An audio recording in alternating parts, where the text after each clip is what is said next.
Bienvenue dans nos previews saison 2024-2025. Vous voulez tout savoir sur l'année à venir? Construire votre nouvelle équipe sur NCAA 25, TTP est là pour vous.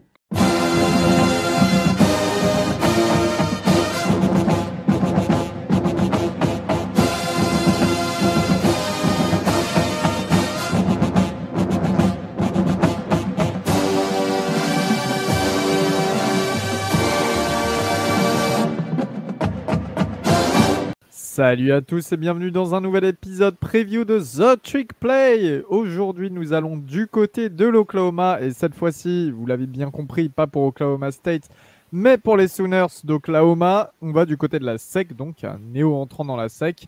Pour ce, je suis avec Geoffrey. Geoffrey, comment vas-tu? Ça va super, Elio, et toi?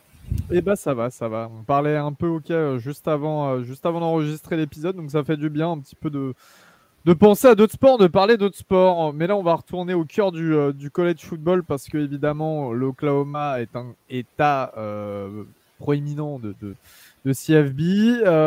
Oklahoma, ça va être le gros passage vers la SEC tant attendu depuis 2 ans.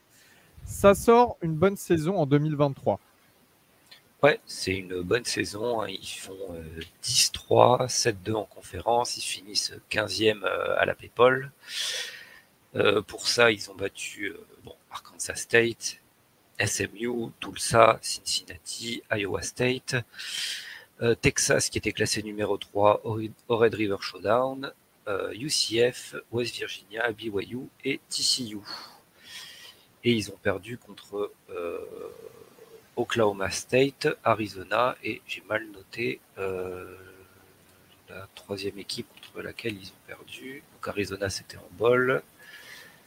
Attends, je vais te dire ça de suite, mais je sais plus. Il n'y avait pas. Ah! Ben voilà, vous avez les aléas du direct, vous l'entendez. C'était Kansas, non? Tac, tac, tac, tac, tac. Et c'était Kansas à Kansas qui était. Ouais, c'était à Kansas. Ils étaient classés 6e à ce moment-là, Oklahoma. Donc, défaite qui fait mal, 38-33. 2 semaines après avoir battu Texas. Et ouais, exact. Bon, après, ça fait ressortir une saison positive. Hein. On le sait, la première année de Brent Venables, il y a 2 ans, c'était une saison à 6 victoires pour cette défaite. Donc, négative malgré un bowl. Voilà. Bon, pas champion de conférence, pas trop loin non plus. C'est pas si grave. On va se tourner vers le coaching staff pour voir qui va intégrer la SEC avec Brent Venables, parce que Brent Venables, donc l'ancien, j'arrête pas de répéter son nom, mais c'est l'ancien défensif coordinateur de Clemson, ancien alumni et coach de position du côté d'Oklahoma. C'était pour ça que justement Oklahoma l'avait pris comme head coach suite au départ de Lincoln Riley. Eh bien, ça va être sa 3e saison et il vient de prolonger il y a quelques jours de 6 ans. Voilà, une prolongation de 6 ans. Alors, je ne sais pas où en est le buy-out, je n'ai pas les détails du contrat. En revanche, ça veut montrer que, en fait, les Sooners, je pense que le département athlétique veut tout simplement jouer sur la stabilité à l'entrée en conférence sec et se dire bon, on a un bon coach finalement. Quand tu vois d'autres équipes qui virent des coachs, ça fonctionne pas réellement, etc. Là, tu vois quand même l'axe de progression entre sa première année et sa deuxième année à Venables. Ça recrute bien, on va en parler juste après. Tu te dis bon, on est quand même sur une phase ascendante. On a besoin de stabilité sur l'entrée d'une nouvelle conférence, surtout comme la SEC. Prolongation de 6 ans, t'en penses quoi, toi, Geoffrey? Purement sur ce qui a été montré sur le terrain, pour moi c'est pas assez pour mériter ce genre de prolongation. Après, de toute façon, on le voit en collège football, ce qui paye c'est la stabilité. Arbo, il a mis 6 saisons avant que Michigan gagne une Big Ten et 8 avant d'être champion national. Kirby Smart, il a mis un petit moment avant de démarrer à Georgia alors qu'il enchaînait les super classes de recrutement. Nick Saban a gagné le championnat national au bout de la 2e année, c'est clairement pas la norme et je pense que de manière générale, laisser du temps à son head coach pour qu'il fasse progresser tout le programme, c'est une bonne chose et que trop de rotation de coach, de toute façon, ça n'amène que le désordre et ça empêche de progresser et d'avoir une ligne tout simplement à suivre, d'avoir une identité qui se construit. Il a bien promu un nouveau coordinateur offensif, hein, c'est Seth Littrell, qui était donc analyste offensif du côté des Sooners la saison dernière. Les 7 années d'avant, il était head coach du côté de North Texas. C'est un alumni de la fac, hein, il a étudié et joué à Oklahoma. Donc voilà, ça reste dans l'idée un petit peu locale. Quand t'as un mec qui a pendant cette saison été head coach d'un programme de FBS, en règle générale, quand tu le mets en coach de position, c'est que c'est pas mauvais. Voilà. Niveau post defensive coordinateur, comment ça se passe? C'est un Bah, petit peu la ribambelle là. là, c'est un peu particulier, hein. Il n'y a pas de defensive coordinateur désigné. Il y a 3 coachs qui sont tous les 3 co-defensive coordinators. Donc il y a Todd Bates, Jay Voulay et Zach Alley qui lui arrive de Jacksonville State où il était le coordinateur défensif avec la super saison des Gamecocks pour leur arrivée en FBS. Et Zach Alley, il était déjà dans le staff défensif de Venables à Clemson et du coup il le récupère. Donc globalement, on joue sur la stabilité et on fait venir des gens qu'on connaît, mais c'est un peu la particularité. Il y a 3 coachs qui se partagent le poste, plus Brent Venables en plus, qui était un ancien coordinateur défensif qui doit aussi avoir son mot à dire là-dedans. Donc on faudra voir comment ça marche sur le futur. Ça, j'ai un petit peu de mal à voir comment ça peut être tenable à long terme. Moi, Mais je pense, je te le dis, hein, tout simplement, c'est Venables qui fait les appels défensifs. Voilà. oui, non, mais Euh, probablement, mais bon, c'est en général, même quand c'est le head coach qui fait les appels défensifs, en général, il y a un coordinateur défensif désigné. Bon, à voir comment ça se passe dans le futur.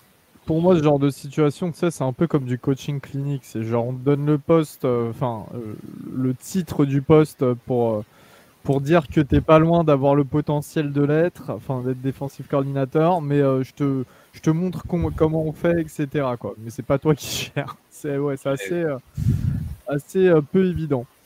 Au niveau des commits, très très bonne classe cette année. La 8e classe nationale, 28 commits, donc une énorme classe, hein, 28 commits c'est beaucoup, un seul joueur 5 étoiles et 19 joueurs 4 étoiles. Et au niveau des transferts, il y a 16 transferts qui arrivent, 4 joueurs 4 étoiles du portail et 3 anciens 4 étoiles. Donc ça fait quand même 44 nouveaux joueurs à intégrer dans le roster des Sooners sous scholarship, hein, parce que là on parle même pas des éventuels walk-on, etc. Donc c'est plus de la moitié des scholarships qui vont être des nouveaux joueurs dans le roster. Chez les transferts, on a 16 transferts, donc... Je viens de le dire, Elio. Attends, alors excuse-moi. Parce que... ok. Toc. Je suis désolé. Et oui, évidemment, parce que je dois regarder en même temps une compétition de cheerleading sur mon téléphone à côté, parce que ma cousine y participe. Non, mais je te jure que c'est vrai, c'est pas une blague. Si un jour elle pouvait aller à Oklahoma, d'ailleurs, ça m'arrangerait. Bref, alors, au niveau de l'attaque, pardonne-moi vraiment et T'inquiète, t'inquiète. pardonnez-nous Il n'y a les pas de souci, auditeurs, Elio. que je vais pas embêter Robin, lui dire ouais, il faudrait que tu coupes à ce moment-là. Vous écoutez, c'est les aléas du direct et c'est moi qui ai un petit peu merdé. Au niveau de l'attaque, Dylan Gabriel qui est parti du côté d'Oregon. Ouais, après une très grosse saison, hein, 3600 yards, 30 touchdowns, 6 interceptions et 400 yards au sol et 12 touchdowns. Donc c'était le cœur de l'attaque, une grosse saison. Il est parti probablement parce qu'il pense qu'il aurait une meilleure opportunité d'être champion national à Oregon et aussi parce que il y a Jackson Arnold, hein, donc un 5 étoiles de la classe de 2023, le 10e joueur national, qui arrive et qui pousse. Et dans les rumeurs, il est excellent et il n'y avait pas de garantie pour que Gabriel soit titulaire avec Jackson Arnold qui poussait. Bon, il a eu un ball game un peu mitigé, hein, mais bon, en tant que true freshman, être lancé au dernier match de la saison, c'est pas forcément une situation évidente. Et en backup, il aura Casey Thompson qui arrive de FIU, qui fait sa 7e année en college football. C'est l'ancien QB de Texas et de Nebraska, mais bon voilà, à un moment, va falloir arrêter le college football et avoir un taf, mon garçon. Tu sais que pour moi, Casey Thompson, c'est vraiment genre l'exemple du gratteur ultime de CFB. Ouais, non, C'est-à-dire mais que le mec, il fait je ne sais combien d'équipes. Il a quand même un background lycéen qui est plutôt pas mal, mais il a jamais atteint ne serait-ce qu'une cheville de ce potentiel. Et en plus de ça, en parlant de cheville, le mec se blesse à chaque saison. Enfin, à un moment, ouais, t'as raison. Il est temps d'aller chercher un boulot. Je pense qu'il était où? Il était en Floride. Ah, au niveau du marché de l'emploi en Floride, peut-être en retournant vers l'Ouest. Ouais, je sais pas ce qu'il a étudié. Pourquoi je pas. sais pas, je sais pas. Et ça, c'est juste pour la blague, hein, le très connu, mais qui avait jamais rien montré sur le terrain, General Booty, qui était donc un quarterback à Oklahoma, a transféré à Louisiana Monroe. Chez les receveurs, eh bien, on aura Drake Stoops qui est parti en NFL, qui était le meilleur receveur la saison passée. Stoops, faites vos recherches sur Internet, ça vous dira sûrement quelque chose. 960 yards et 10 touchdowns en plus la saison dernière. Par contre, on aura un beau duo de retour avec Nick Anderson qui a eu 800 yards et 10 touchdowns en tant que Richard Freshman et Jalil Farouk avec une saison à 700 yards et 2 touchdowns qui vont être de retour. Farouk, j'aimais bien, il était assez highlight, un bon playmaker. Dion Burks, un 4 étoiles en provenance de Purdue qui arrive après une saison à 630 yards et 7 touchdowns. Et il me semble que c'était genre le sixième meilleur receveur, assez haut en tout cas sur le portail. Voilà, Oui, c'est un très très bon receveur sur le portail. il va être titulaire dans le slot. C'est une bonne attaque, tout compte fait pour Jackson Arnold. Et puis, tu fais bien de le mentionner, les tight ends sont peu utilisés à la réception. Ce qui est vrai, c'est assez. Mais c'était pour ça qu'Austin Stogner, il était parti à l'époque. Enfin, les tight ends, ouais, à Oklahoma, c'est vrai que Depuis, bizarrement. depuis Marc Andrews, Bah c'est pas ouais, ça. c'est ça. C'est ça. Depuis Mark Andrews. La running back room, comment est-ce qu'on va courir un petit peu là en 2024? On devrait courir, hein. Bah, déjà, c'est toujours bien de courir pour aider un jeune quarterback. Et puis, il y a le titulaire, ça sera Gavin Sawchuk qui a fait 744 yards et 9 touchdowns, mais il a pratiquement pas été utilisé au début de la saison dernière et il finit avec 5 matchs à plus de 100 yards. Et donc, il sera titulaire pour la saison complète. Et son backup, ça sera Joe Vante Barnes, qui était déjà présent dans le roster la saison passée. Donc, voilà. Mais Sawchuk, s'il refait une saison comme ses 5 derniers matchs de la saison passée, ça sera excellent pour les Sooners. Par contre, la grande question pour Oklahoma, c'est la O-line. Qu'est-ce que tu peux nous dire là-dessus, Elio? La O-line, c'est compliqué. On sait que d'habitude, non, tout le temps même, Oklahoma, ça produit des bons O-line. C'est une de leurs grosses forces. C'est aussi ce qui avait fait l'essence de l'attaque en feu, hein, Lincoln Riley. C'était d'avoir d'excellents O-line pour permettre à des joueurs comme Mayfield, comme Murray, qui en plus avaient des jambes, d'avoir du temps pour lancer et surtout se déplacer. Là, ça va être quand même un gros point d'interrogation parce qu'on a eu Tyler Guyton, qui est parti, le tackle qui est parti au premier tour chez les Dallas Cowboys cette année. On a eu Walter Rousey qui est parti au sixième tour chez les Vikings, l'ancien transfert de Stanford. Et puis en undrafted free agent, on a le centre et le centre titulaire et un des guards. Voilà. Tu as 4 titulaires sur ta ligne à remplacer. Il y a 5 joueurs qui arrivent du portail, donc 4 qui sont projetés pour être titulaires. Il y a 2 anciens joueurs 4 étoiles d'ailleurs, qui avaient pas mal d'expérience en termes de snap qui seront là. J'essaye de voir s'il n'y avait pas un nom qui me disait quelque chose. Il me semblait qu'il y avait un nom qui. Ouais, il y a Giriana. Non, il y a Michael Tarquin, ouais, qui arrive de USC en tant que tackle. Et qui était à Florida avant. Voilà, c'était lui qui avait une grosse expérience de transfert. Mais bref, tu as toute une O-line à remplacer. Quand même, tu ramènes des mecs un petit peu à droite à gauche pour les titulariser, les propulser en tant que titulaire directement. Il y a même, C'est quand même pas mal de boulot. Hein. il y a même des anciennes recrues 4 étoiles d'Oklahoma qui sont parties sur le portail aussi, donc des mecs potentiellement qui connaissaient déjà le système. Donc, il y a, en gros, c'est pratiquement la moitié des linemen qui étaient sous scholarship la saison passée qui sont partis. Donc, ouais, c'est le gros chantier d'Oklahoma et il va falloir que ça fonctionne parce que pour aider un jeune quarterback, sinon ça C'est peut ça. vite partir en cacahuète. Surtout en SEC quand tu n'affrontes que des defensive line avec des 4 et 5 étoiles partout. Ouais, c'est ça, parce que là, c'est terminé les matchs face à Baylor ou j'allais dire Colorado, mais bref. Au niveau de la défense, la D-line, parce que c'est pareil, en fait, Oklahoma, c'est connu pour ses tranchées, la O-line souvent et la D-line. Comment ça se profile là? Bon, la D-line, ça se profile vachement mieux. Il y a une perte notable, c'est Jonah Lulu qui est parti en NFL chez les Colts au 7e tour. C'est la seule perte vraiment notable. Ethan Downs, qui a fait 4 sacs et demi l'an passé de retour. Et il y a l'arrivée du très gros transfert 4 étoiles d'Amonique Williams, un des meilleurs defensive linemen sur le portail qui arrive de TCU.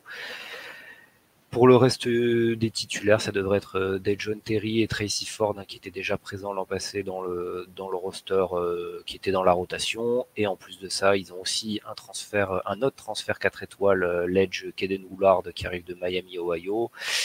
Et il y a aussi le 5 étoiles de la classe 2023, Adepoju Adebaore, qui devrait prendre de plus en plus de snaps. Donc il y a de la profondeur et il y a encore plein d'autres 4 étoiles dans le roster, donc il y a beaucoup de profondeur sur la D-line, il va y avoir beaucoup de rotation. De toute façon, maintenant, c'est la norme en CFB. Des mecs qui font 800 snaps sur la D-line, ça n'existe plus. Ouais, c'est pas faux ça. Et j'étais en train de checker pour Adebaore, oui, c'est bien le frère d'Adetomiwa Adebaore, qui est à Northwestern et qui est parti du côté des Colts l'année dernière. Voilà. Pour la petite histoire, une famille qui devrait plutôt avoir de la fame et des bons contrats. Sur le poste linebacker, on a Danny Stutzman qui revient avec Kip Lewis. Stutzman, c'est 104 plaquages, 3 sacs, 3 passes défendues, une interception. Kip Lewis, 66 plaquages et un sac. Ils seront de nouveaux titulaires. On a Jaren Kanak qui est déjà le remplaçant principal au cœur de la défense et qui devrait être à nouveau dans la même position, à moins qu'un des deux premiers se pète. On a pas mal de 4 étoiles aussi qui étaient au moment où ils sortaient du lycée, qui sont dans la room. Voilà, c'est une room bien profonde comme on les aime, surtout pour les postes linebackers. Souvent, on a l'impression que, moi, quand j'ai fait ces previews là cette année, j'avais plus l'impression que c'était la position la plus faible dans la plupart des effectifs. Donc, avoir une grosse room comme ça, c'est bien plaisant. Puis, bon, de toute façon, il y a un phénomène assez global en CFB, c'est qu'il y a quand même de moins en moins de linebackers, parce qu'on est sur de plus en plus de systèmes à 5 defensive back. Donc, souvent, il y a 2 linebackers, ou alors c'est des équipes qui jouent en 33. Mais oui, il y a moins de linebackers dans les rosters qu'il y a pu en avoir il y a quelques années. Tu vois, et ça, j'y pensais tout à l'heure. Je me disais, j'étais en train de bosser sur une preview. Je me disais, mais la position à chaque fois qui me saoule le plus en termes de recherche, d'analyse, etc., c'est les DB. Parce que tu en as toujours tellement maintenant, CFB, comme tu le dis. Des fois, tu joues à 5 DB, que tu as plusieurs titulaires à présenter. Souvent, ils ont tous des stats. Tu as pas mal de turnover aussi avec ceux qui transfèrent out, ceux qui transfèrent in. Tu as des nouveaux, des fois, en fait, quand tu commites un bon DB, vu que tu as la place pour le faire jouer, tu le fais jouer. Donc, c'est beaucoup de recherche à chaque fois et puis surtout analyser comment l'équipe joue sur ces postes-là, quoi. Et puis les DB, c'est difficile aussi parce que il y a des positions où il suffit de regarder les statistiques pour savoir qui a bien joué, mais un bon défensif, un très bon cornerback, il est pas ciblé, donc il va pas faire de stats non plus. C'est exactement ça, ouais. Justement, au niveau des DB, il y a des playmakers cette année? Les 2 playmakers principaux, ça sera Gentry Williams, qui avait fait 30 plaquages et 3 interceptions, et Billy, c'est un cornerback, et le safety Billy Bowman Jr., qui sort d'une saison à 63 plaquages, 6 interceptions, dont 3 pick six. Donc ça sera les 2 stars du DB. À Oklahoma, l'année dernière, il y a 6 ou 7 DB qui ont eu du temps de jeu important, donc on va pas vous faire du name dropping. Ils sont quasiment tous de retour, donc il y a de la profondeur, il y a de l'expérience dans la room de DB, ça devrait bien se passer de ce côté-là. Globalement, la défense, ça devrait être la force des Sooners pour la saison à venir. Voilà, la grosse interrogation, c'est l'attaque avec Jackson Arnold et cette O-line à reconstruire entièrement pour la première saison en SEC. Et comme on va le voir avec le calendrier, ce n'est pas cadeau pour une arrivée en SEC. Non, ouais, je suis d'accord avec toi. Je suis tes propos. C'est la première saison risque d'être compliquée pour Oklahoma. Vous attendez pas à des étincelles, hein, évidemment. Alors on va voir ce calendrier 2024, ce que ça annonce réellement sur le papier. Avec en premier lieu la réception de Temple. Bon, ça devrait quand même plutôt bien se passer à la maison. En fait, on a une quadruple réception, hein. Temple, Houston, Tulane et Tennessee. Tennessee, là où ça va commencer à être assez sérieux. Déplacement Auburn ensuite, assez tricky. Réception des voisins Texas. Hein, bah oui, on change de conférence, mais on se retrouve ensemble. Réception de South Carolina également. Déplacement à Ole Miss. Réception de Maine. Des fois, je me dis, comment ça doit être quand tu es joueur. Alors, ok, tu es content d'aller jouer dans des gros stades et tout, même si c'est à l'extérieur, c'est pas chez toi. Mais quand tu es joueur d'une petite fac comme ça, tu sais que tu viens pour être de la chair à canon.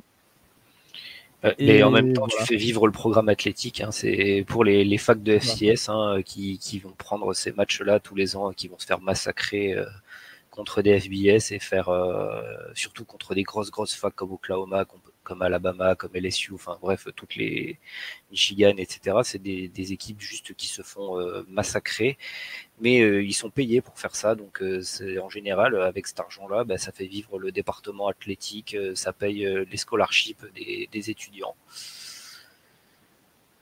C'est exactement ça. Et il y avait eu la blague quand c'était qui? C'était Texas. Bah, c'était vous, non? C'était Texas A&M qui avait perdu. Ou Euh, c'était non, c'était qui? Il y avait une équipe qui avait payé une grosse équipe qui avait payé 2 millions une FBS. mais ça arrive même avec des groupes of five. Ça, nous, on avait perdu contre Appalachian State l'année dernière. Il Ah y a oui, Auburn oui, qui a c'est perdu ça. contre New Mexico State. Enfin, de toute façon, tous les ans, il y a des upsets. Hein. C'est aussi ce qui fait le sel du college football. Hein. Mais voilà, en général, les gros programmes du Power 5, hein, ils payent les autres équipes pour jouer avec eux. Et c'est quand tu perds alors que tu as payé ton adversaire pour venir, ça fait un peu tâche.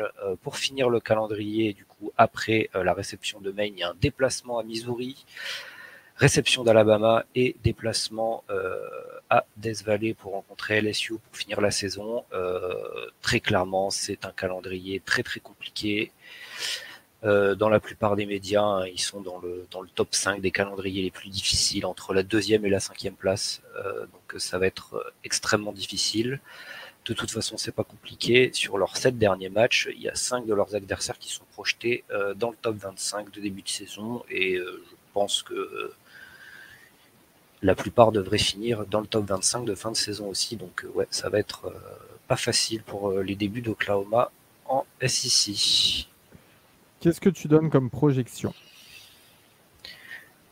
Pour moi, si la saison part au jus de boudin, la O-line se fait défoncer, Jackson Arnold est un QB très mid, ça peut ne pas aller en bol, hein, tellement le calendrier est difficile. La réception de Tennessee, ça va pas être cadeau. Le déplacement à Auburn, ça peut être très compliqué. De manière globale, ils ont 4 victoires garanties avec le calendrier hors conférence, mais à part ça, en SEC, South Carolina qui semble être l'adversaire le plus prenable. Après tous les autres matchs, ça va être très compliqué. De manière plus réaliste, je vois plutôt un 7-5, un 6-6. Il devrait aller en ball, mais voilà, clairement pas de, je vois pas de playoff ou de titre SEC pour les Sooners pour leur arrivée dans la conférence. Ouais, je suis comme toi. Moi, je vois un 7-5 maximum, minimum 6-6. Comme tu l'as dit, tu as ces sortes de. Un peu comme en politique aux États-Unis, les swing states. Bah là, c'est la même chose. Tennessee à la maison, ça peut aller dans un sens, surtout si tu es sur une série de 3 victoires. Ça peut aller dans ton sens, mais en même temps, en face, c'est quand même costaud. Après, pareil, quarterback fraîchement titulaire, etc. Auburn chez eux, tu sais pas parce que tu vas chez eux, tu es censé être quand même légèrement plus fort, mais bon, c'est beaucoup de points d'interrogation. South Carolina, c'est l'équipe la plus faible, très clairement, comme tu le disais, de de la conférence que tu affrontes. Et après, voilà, tu sais pas, Missouri peut-être, mais j'y crois vraiment pas. Mizzou, ça devrait être fort hein, la saison Bah, qui arrive. en fait, c'est ce que j'espère. C'est ce que j'espère, mais secrètement, j'ai peur, tu vois, de trop espérer. Mais bon, en tout cas, voilà, ça pourrait, normalement, tu devrais ressortir quand même de cette saison avec un bol. Est-ce que tu as un petit mot pour conclure sur nos chers Sooners? Bah, je leur souhaite bien du courage hein, pour l'arrivée en sec. Et puis là, autant Texas, je sais pas si tu as déjà fait la preview ou pas, mais ils ont eu un calendrier un peu sympathique pour leur arrivée en conférence, avec en plus un roster qui va être stack dans tous les sens. Autant leurs rivaux de l'Oklahoma, ils n'ont pas eu de cadeau hein, sur leur calendrier pour arriver. Donc ça va être une première saison un peu compliquée, je pense, pour les Sooners. Après, c'est le genre de fac, il y a tellement de talent, on n'est jamais à l'abri d'une belle saison pour eux.